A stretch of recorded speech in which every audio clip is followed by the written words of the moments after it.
All right, so we're working on this question. So I'm going to focus on the 15 markers. And this 15 marker is from the May 2024 paper.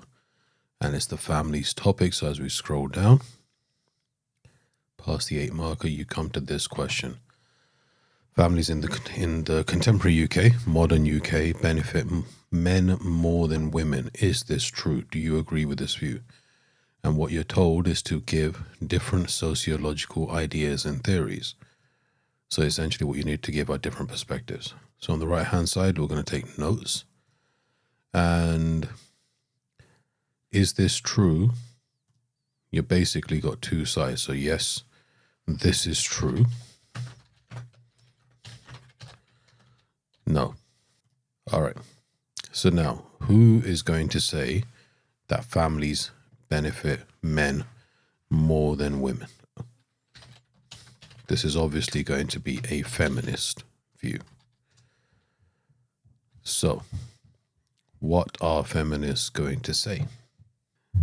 Well, so our opening point can be the fact that families are patriarchal.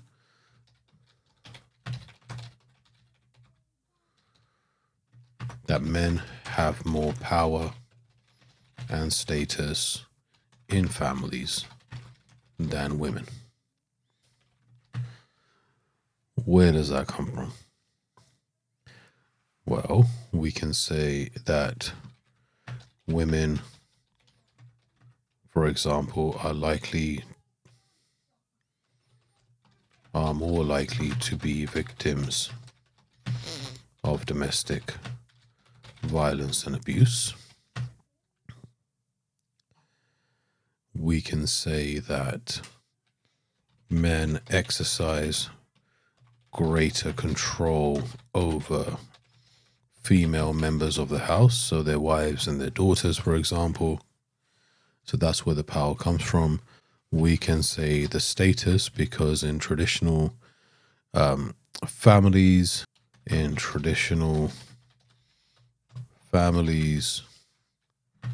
men earn the money, women stay at home, so they have more status. So because of this, because they have more power, because they have more status, men benefit more than women from families. What's the next one? So we can also say another feminist view that women contribute more than men in the family in terms of domestic work, childcare, and we can add in a couple of well-known theories here. So we got the dual burden theory. So women go to work and look after the childcare.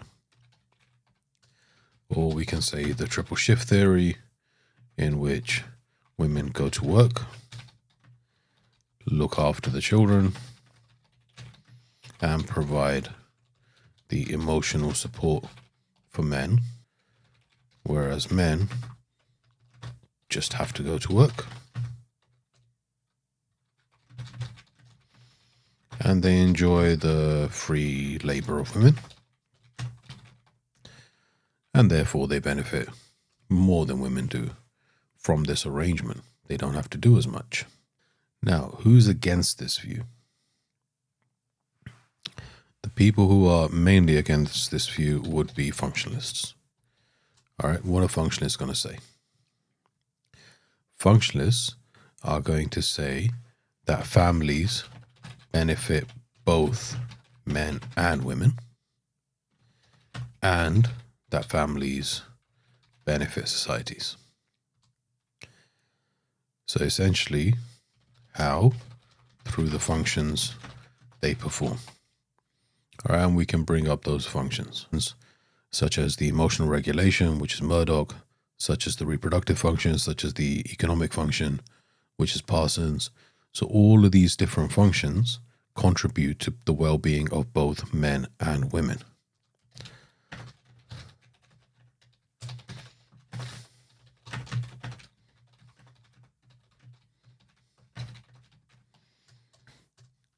Now, who else would be against this? Well, a Marxist would be against this.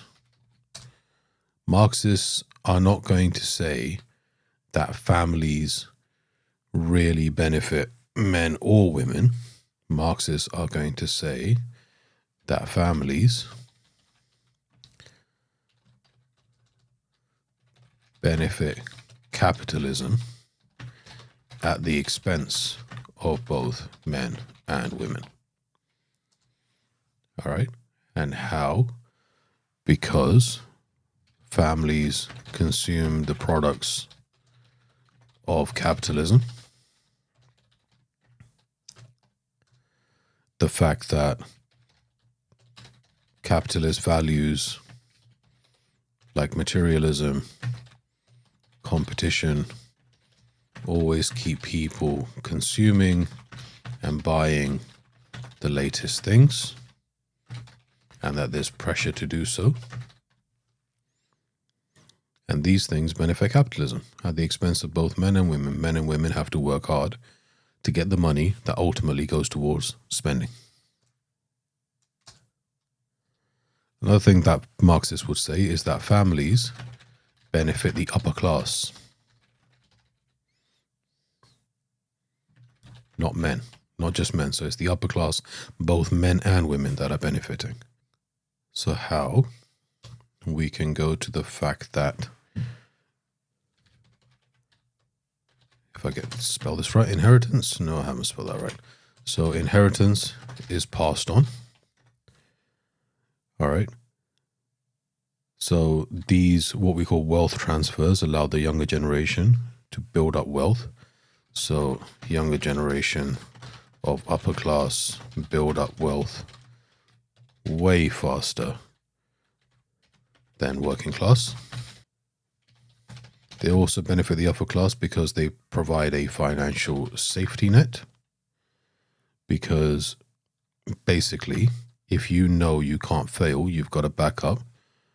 You can take career risks. You can take unpaid internships to access prestigious careers. You can start your own business. You can take all of those risks that benefit the upper class. And obviously, children from wealthy families, they are brought up knowing how to generate wealth, how to deal with investments, you know, how to deal with stocks and shares and all of these different things. So families benefit upper class people, both men and women, not just men. So in conclusion, what you've got is this. Families in contemporary UK benefit men more than women. Yes, this is true, because men have power and status in families, according to the feminist view, that because men don't do as much, women contribute more than men to the family in terms of domestic work and childcare. On the other side, no, families don't just benefit men, they benefit both men and women, according to functionalists, because all the different contributions from both men and women in terms of the functions that they carry out help both of them. And according to Marxists, families don't just benefit men over women, they actually benefit capitalism at the expense of men and women. And finally, that families benefit men and women if they're in the upper class, but not if they're working class. So do you agree with this view? So you have to give a conclusion, and the conclusion might be, so let's merge that. So conclusion. To what extent is this true in your opinion? Basically, which side do you agree with more? So according to what I've said, I believe that families do benefit men more than women, or that families don't benefit men more than women because. All right. And you finish it there. So that is your 15 marker. All right. So be sure to like this video, share it with other people, and subscribe for more videos coming up.